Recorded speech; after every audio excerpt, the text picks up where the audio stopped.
ఖచ్చితంగా కాంగ్రెస్ ప్రభుత్వంలో స్పోర్ట్స్కు పెద్దపీట వేస్తుందన్నారు ఎమ్మెల్యే ఆది శ్రీనివాస్. ఈ మేరకు సిరిసిల్ల పట్టణంలోని రాజీవ్ నగర్ మినీ స్టేడియంలో ఆర్చరీ అకాడమీ ప్రారంభించారు. అనంతరం పట్టణంలోని బతుకమ్మ ఘాట్ వద్ద స్టేడియం నిర్మాణం కోసం స్థలాన్ని పరిశీలించారు.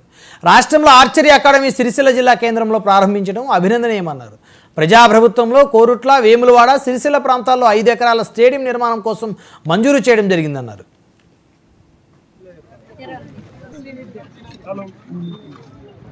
గంజాయి రహిత రాష్ట్రంగా, డ్రగ్స్ రహిత రాష్ట్రంగా మార్చాలని, హెల్దీ తెలంగాణ, ఆరోగ్య తెలంగాణను తీసుకొచ్చే క్రమంలో యువకులను విద్యార్థి దశల్లోనే క్రీడల వైపు మళ్లింపజేసి వారి ద్వారా రాబో రోజుల్లో తెలంగాణను అగ్రగామి రాష్ట్రంగానే చక్కటి యువతను బంగారు బాటలు నడిపే విధంగా తయారు చేయాలని చెప్పిన ఆలోచనతోటి సీఎం కప్ పేరిట ఒలింపిక్స్లో ఎందుకు మనకు పథకాలు రావడం లేదనేటువంటి ఆలోచనతోటి మన దగ్గర ఎందుకు స్పోర్ట్స్ యూనివర్సిటీ ఏర్పాటు చేసుకోకూడదు, ఎందుకు మన దగ్గరనే స్కిల్ యూనివర్సిటీ లాంటివి ఏర్పాటు చేసుకోకూడదు, నిరుపయోగంగా ఉన్నటువంటి గచ్చిబౌళ్ళు ఇప్పటి వరకు చెప్తారు అనేక వేల కోట్లు పెట్టి దాన్ని మనం అందుబాటులో తీసుకొచ్చినామని.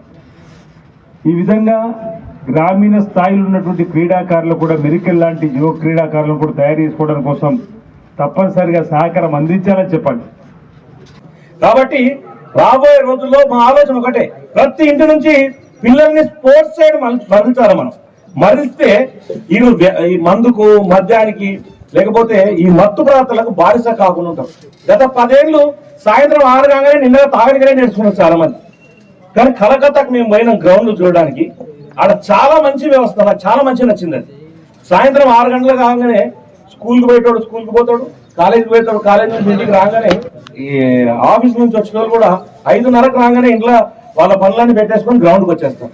గ్రౌండ్లో 1.5 గంటల సేపు గ్రౌండ్లో గడుపుతారు వాళ్ళు. నేను 3 రోజులు అన్ని గ్రౌండ్లను పరిశీలించకపోతే ఏమన్నా గేమ్స్ నడుస్తున్నాయంటే ఏం లేదు. రెగ్యులర్గా ఆడేటోడు చక్కగా బ్యాడ్మింటన్ ఆడేటోడు బ్యాడ్మింటన్ ఆడుతుంటాడు, క్రికెట్ ఆడేటోడు క్రికెట్ ఆడుతుంటాడు, ఎవరి ప్లేయింగ్ వాడు ఆడేటోడు ఆడుతుంటాడు. దాన్ని చూడడానికి వచ్చిన కూడా చూసుకొని వాడు బాగా ఆడుతుంటాడు. ఈ గేమ్ ఎవరి ఇంట్రెస్ట్ గేమ్ ఉంటే వాళ్ళు చూడడానికి వచ్చే వాళ్ళకి కూడా ఆ విధమైన ఫెసిలిటీస్ వాళ్ళు కల్పించారు. వాళ్ళు ఆ మైండ్ తో ఒక 2 గంటలు గ్రౌండ్